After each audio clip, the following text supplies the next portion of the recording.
Hello అండి. I'm Madhavi Reddy. I'm certified financial planner. ఈరోజు మన టాపిక్ క్రూడ్ ఆయిల్ ప్రైజెస్ అనేది క్రాష్ అయ్యింది. సో దానివల్ల ఎవరికి బాగా ఇంపాక్ట్ అయ్యింది, హ్యూజ్ డెవాస్టేషన్ జరిగింది, ఎవరికి దీనివల్ల అసలు అడ్వాంటేజ్ అయ్యింది, సో ఇలాంటి అసలు ఎందుకు జరిగింది అనే విషయాల గురించి మనం చాలా వన్ షాట్లో తెలుసుకుందామండి. సో ఫస్ట్ ఆఫ్టర్ ఈ కోవిడ్ పెండమిక్ తర్వాత, ఈ లాక్డౌన్స్ తర్వాత మనం జనరల్గా ఈ మధ్యకాలంలో మనం చూస్తున్నవి ఏంటంటే బాగా మనకి ఫైనాన్షియల్ మార్కెట్స్ స్వింగ్ అవ్వడము, తర్వాత హ్యూజ్ తగ్గిపోవడము, లేకపోతే వాలటిలిటీ పెరగడము, ఇవన్నీ మాత్రమే చూసాం. కానీ ఈ విధంగా సడన్గా ఒకసారి ఏప్రిల్ 20th ఏం జరిగింది అంటే క్రూడ్ ఆయిల్ ప్రైజెస్ అనేది జీరోకి వెళ్ళిపోవడం, నెగిటివ్ వెళ్ళిపోవడం అనేది everyone has got shocked by this. అసలు ఎందుకు జరిగిందని అందరూ ఒక్కసారిగా they are just seeing that what happened and why it has happened. So first we will see that అసలు ఎందుకు జరిగింది, ఈ విధంగా ఎందుకు జరిగిందంటే it is happens in futures market అండి. ఎందుకంటే అంటే ఆ రోజు April 20th is the day and 21st is the futures మార్కెట్లో అది ఎక్స్పైరీ ఉంది WTIలో, ఫ్యూచర్స్ ట్రేడింగ్లో. సో ఎక్స్పైరీకి ఏంటంటే they have to take the physical delivery ఏదైనా తీసుకోవాల్సి వస్తుంది కాబట్టి, but there is no takers. Actually ఈ లాక్డౌన్ తర్వాత అంటే బిఫోర్ మనకి కోవిడ్ ముందు కూడా ఈ క్రూడ్ ఆయిల్కి పెద్దగా డిమాండ్ అనేది చాలా వరకు తగ్గిందండి. అంటే మేబీ గ్లోబల్ కొంచెం స్లో డౌన్ అవ్వడం అని, ఎకనామిక్ యాక్టివిటీస్ అవ్వడం కానీ, జీడిపీస్ ఇంక్లూడింగ్ అవర్ ఇండియన్ జీడిపి కూడా మనకి తగ్గడం అనేది కనిపించిన తర్వాత నుంచే అసలు డిమాండ్ అనేది తగ్గింది.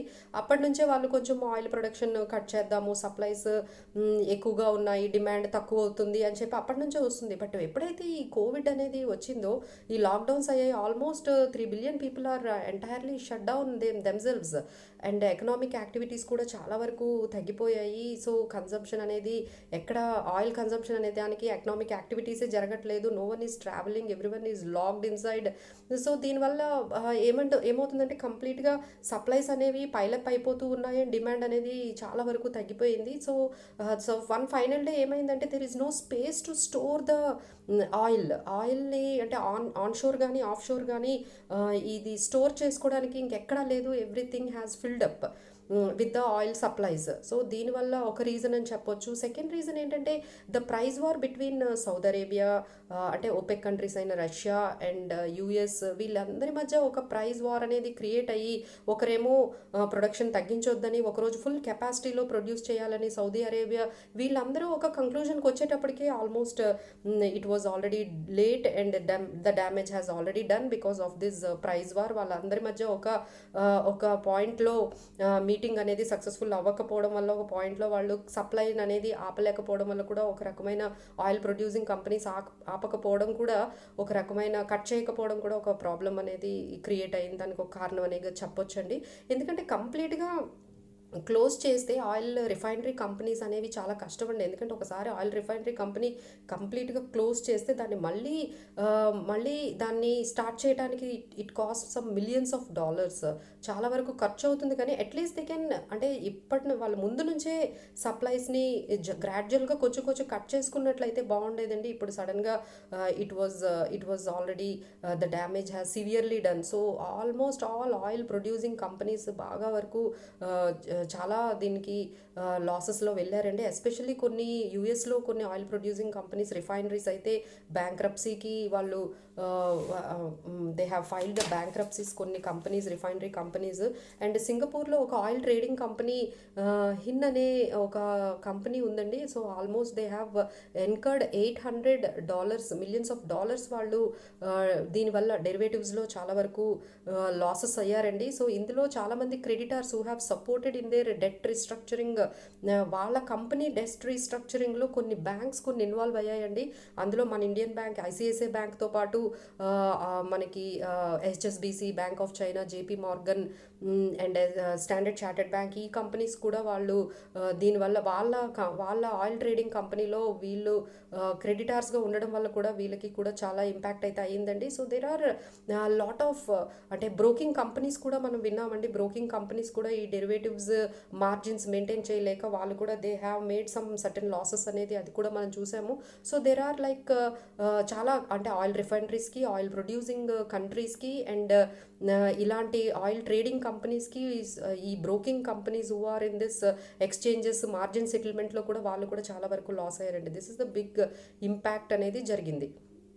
సో ఇంతమందికి మరి లాసెస్ అయితే అసలు దీనివల్ల అడ్వాంటేజెస్ ఎవరికి జరిగింది? యాక్చువల్గా ఆయిల్ ప్రొడ్యూసింగ్ కంపెనీస్ అంటే నైజీరియా కానీ, వెనిజులా కానీ, సౌదీ అరేబియా కానీ, ఈ కంపెనీస్, ఈ కంట్రీస్ అన్నిటికీ డిసడ్వాంటేజ్ అయితే, so it has to go for oil consumption companies like Japan కానీ, ఇండియా అండ్ చైనా, ఇలాంటి కంట్రీస్కి అసలు డెఫినెట్గా అది బెనిఫిట్ అవుతుందండి. ఎందుకంటే ఈవెన్ ఇండియన్ ఎకానమీ కూడా అండి మనం చూసుకుంటే because of this they have already వాళ్ళ ఫిజికల్ డెఫిసిట్ కొంచెం భారం తగ్గబోతుంది అండ్ కరెంట్ అకౌంట్ డెఫిసిట్ కూడా తగ్గబోతుంది అండ్ ఇన్ఫ్లేషన్, ఈ ఆయిల్ తగ్గడం వల్ల ఇన్ఫ్లేషన్ కూడా తగ్గబోతుంది అండ్ జీడిపి గ్రోత్ కూడా కొంచెం దీనివల్ల ఏదైతే మనకి డెఫిసిట్ తగ్గి and some kind of cash flows cushion వస్తుందో లైక్ $40 to $50 million అనేది మనకి దీనివల్ల సేవ్ అయ్యింది.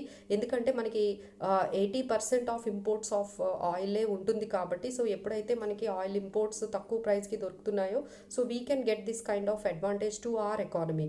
సో ఫైనల్ క్వశ్చన్ ఏంటంటే మరి ఎందుకు మనకి అంటే ఆయిల్ ప్రైజెస్ ఆల్మోస్ట్ జీరోకి వచ్చేస్తూ ఉంటే మనకి ఇంకా పెట్రోల్ ప్రైజెస్, డీజిల్ ప్రైజెస్ ఎందుకు ఇంకా తగ్గలేదు? సో అవి ఇంకా స్టిల్ 69-70 ప్రైజెస్ దగ్గరే, 70 రూపీస్ దగ్గరే ఇంకా ఎందుకు ఉన్నాయి? ఎందుకు ఇంకా మనకి ఆ బెనిఫిట్ ఎందుకు మనకి పాస్ అవ్వడం లేదు అనే దానికి చూసుకుంటే ద ఫస్ట్ రీజన్ ఏంటంటే లైక్ ఎంటైర్ క్రూడ్ బాస్కెట్ ఎట్లా ఉంటుందంటేనండి, లైక్ మన Indian especially they use Brent crude oil అండి, అంటే which is from Oman, Dubai నుంచి మనం ఎక్కువగా as an Indian business use to oil imports from Dubai నుంచి, ఒమాన్ నుంచి తీసుకుంటారు. So that is on Brent crude oil అండి. వాటి ప్రైజెస్ అయితే నెగిటివ్లోకి వెళ్ళలేదు, ఇంకా still they are hovering around $22 per barrel దగ్గరే ఉంది. సో దట్ ఈజ్ ఓన్లీ మనకి వెస్ట్ టెక్సాస్ అండ్ WTI, ఈ లోకల్ US, కెనడా, మెక్సికన్ మార్కెట్స్లో ఉన్న లో ఉన్న ఈ పర్టికులర్ ట్రేడ్స్లో అంటే ఆయిల్ ప్రైజెస్ క్రాష్ అయ్యాయి, కానీ బ్రెంట్ క్రూడ్ ఆయిల్ మాత్రం అంతగా ఏమీ మనకి అంటే అంత జీరోలోకి అయితే వెళ్ళలేదండి. So that is one reason. Second reason ఏంటంటే కంటైనర్స్ అండి. So where is the storing capacity? మన దగ్గర ఇండియాలో అంత స్టోరేజ్ ఆన్షోర్ కానీ ఆఫ్షోర్ కెపాసిటీ కూడా లేకపోవడం వల్ల so we couldn't able to take the advantage. ఇప్పుడు తక్కువ ప్రైస్లో మనం అక్కడ నుంచి తెచ్చుకొని ఎక్కడ మనము స్టోర్ చేస్తాము. సో మనము దానివల్ల కూడా అడ్వాంటేజ్ అనేది మనము తీసుకోలేకపోతున్నాము. అండ్ ఈ ప్రైజెస్ ఏదైతే మనం చూస్తున్నామో ఈ 70 రూపీస్ ప్రైజెస్లో 40% మాత్రమే బేస్ ప్రైస్ ఉంటుందండి. మిగతా 60% కూడా ట్యాక్సెస్ ద్వారానే దాన్ని కంప్లీట్ అవుతుంది. అంటే ఏంటంటే 40% మాత్రమే ఇంపాక్ట్ చేయగలదు, కానీ 100% అక్కడ తగ్గింది కదా అని చెప్పేసి ఇక్కడ ఇంపాక్ట్ చూపించడానికి కుదరదు, ఆ బెనిఫిట్ కుదరదు. ఎందుకంటే అందులో 60% ఈ ట్యాక్సెసే ఉంటున్నాయి. సో మనం రీసెంట్గా లాస్ట్ మంత్ కూడా ఈ ఎక్సైజ్ డ్యూటీ పెట్రోల్ మీద పెరగడము, తర్వాత డీజిల్ మీద పెరగడం చూసాము, ఏదో స్పెషల్ ట్యాక్స్ కూడా పెరగడం చూసాము. సో ఇన్స్టెడ్ ఆఫ్ తగ్గడము వీళ్ళు ఇంకా వాళ్ళ లాసెస్ని సెట్ ఆఫ్ చేసుకోవడానికి, అంటే ఇప్పుడు ఆల్రెడీ కన్సంప్షన్ తగ్గిపోయింది, సో ఇంకా అంటే వాళ్ళకు రావాల్సిన ట్యాక్సెస్ గవర్నమెంట్కి ఇంకా అంటే క్రూడ్ ఆయిల్ ద్వారా, అంటే మన పెట్రోల్ ప్రైజెస్ ద్వారా, డీజిల్ ప్రైజెస్ ద్వారా ఎటువంటి ట్యాక్సెస్ అయితే వచ్చేవో అవి కూడా తగ్గిపోయాయి. బికాస్ దెర్ ఈజ్ కన్సంప్షన్ అనేది ఈ లాక్డౌన్ వల్ల తగ్గింది కాబట్టి, సో వాళ్ళు ఆఫ్సెట్ చేసుకోవడానికి మేబీ ఈ బెనిఫిట్ని మనం ఇంకా ఫ్యూచర్లో కూడా ఇవ్వలేకపోవచ్చు. అలానే ఆయిల్ మార్కెటింగ్ కంపెనీస్ కూడా వాళ్ళకున్న లాసెస్ని ఈ టైంలో సెట్ ఆఫ్ చేయడానికే చూస్తున్నాయి, కానీ ఈ బెనిఫిట్ని మనకి ఇవ్వడానికి చూడట్లేదండి. So this could be the reasons for not having any benefit passing on to the డైరెక్ట్గా రీటైలర్స్కి. ఈ crude oil price crash zero అయినా సరే మన పెట్రోల్ ప్రైసెస్ తగ్గిపోవడానికి కారణాలండి. Thank you so much. ఇంకొకసారి మరొక టాపిక్తో కలుసుకుందాము.